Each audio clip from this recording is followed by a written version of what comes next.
50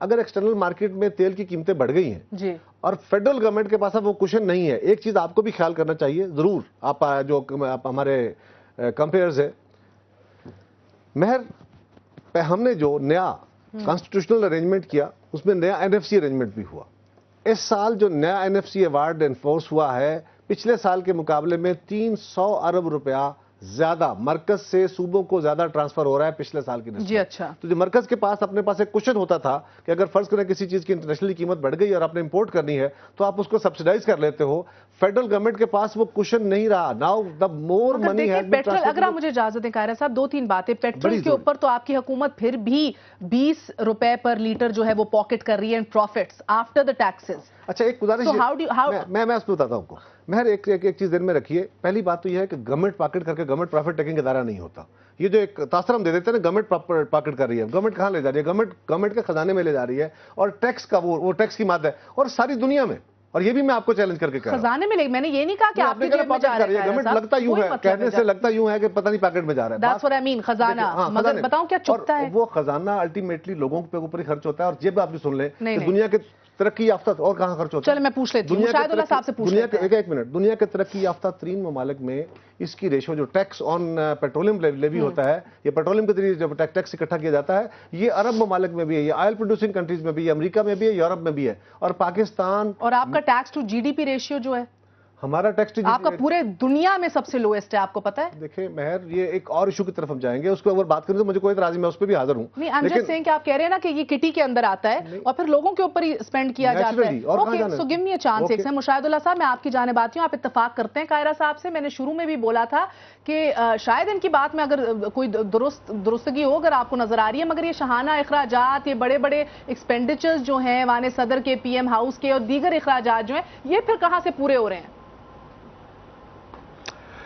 جی بسم اللہ الرحمن الرحیم. دیکھیں میں بڑی دیر سے یہ بات چیت سن رہا ہوں ساری، کچھ باتیں جو کوئی اتنی مناسب بھی نہیں ہوئی ہیں، لیکن میں اصل میں کہنا یہ چاہتا ہوں، آپ نے شروع میں بھی ایک فلم دکھائی وہ پوری فیملی کی، تو یہ مہنگائی جو ہے یہ واقعی اتنی زیادہ ہو چکی ہے کہ لوگوں کی اب چیخیں نکل گئی ہیں.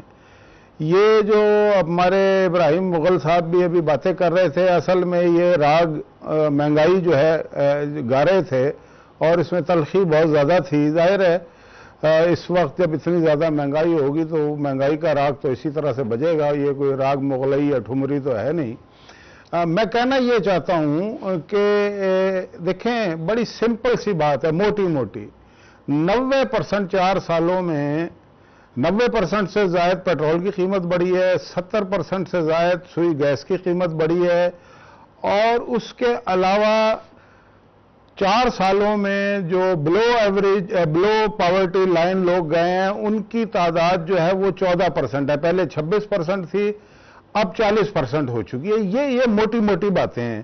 اچھا اب ٹھیک ہے پیٹرول کی قیمتیں بھی بڑھی ہیں، بہت ساری چیزیں ہیں، لیکن عوام چیخیں اس لیے مار رہی ہے کہ 2 باتیں ہیں. عوام کو بتائے حکومت کہ جناب یہ وجوہات ہیں، اس وجہ سے مہنگائی بڑھی ہے اور اس مہنگائی کو ہم نے روکنے کے لیے یہ اقدامات کیے ہیں.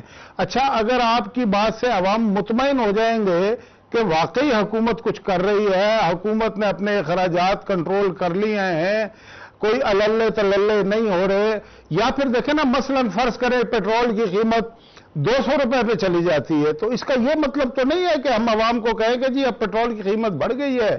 اچھا اس کے بعد ہوا یہ ہے کہ 90% سے زیادہ 118% جو ہے وہ ٹرانسپورٹیشن کے کرائے جو ہے اس میں اضافہ ہوا ہے.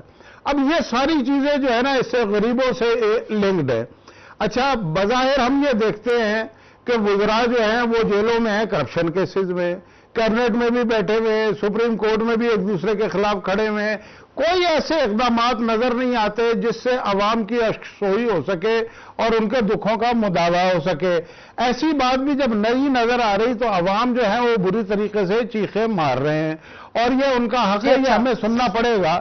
اور خاص طور سے جو پہلی آپ نے فلم دکھائی تھی، آپ یقین کریں مجھے شرم آ رہی تھی کہ میں یہاں پہ بیٹھ کے اب ہم کیا جواب دیں ان باتوں کا. دیکھیں چیز یہ ہے کہ اگر پیٹرول کی قیمت بڑھ رہی ہے تو کم از کم حکومت یہ تو کر سکتی ہے, سوچ سکتی ہے نا کہ بھائی کون سا سیچوریشن پوائنٹ ہے, کہیں تو کیپ کرے, کہیں تو سبسڈی دے, کہیں تو یہ کہے کہ جی ہاں 70 روپے یا 80 روپے سے زیادہ اگر پیٹرول کی قیمت ہوگی تو اس کے بعد حکومت برداشت کرے گی.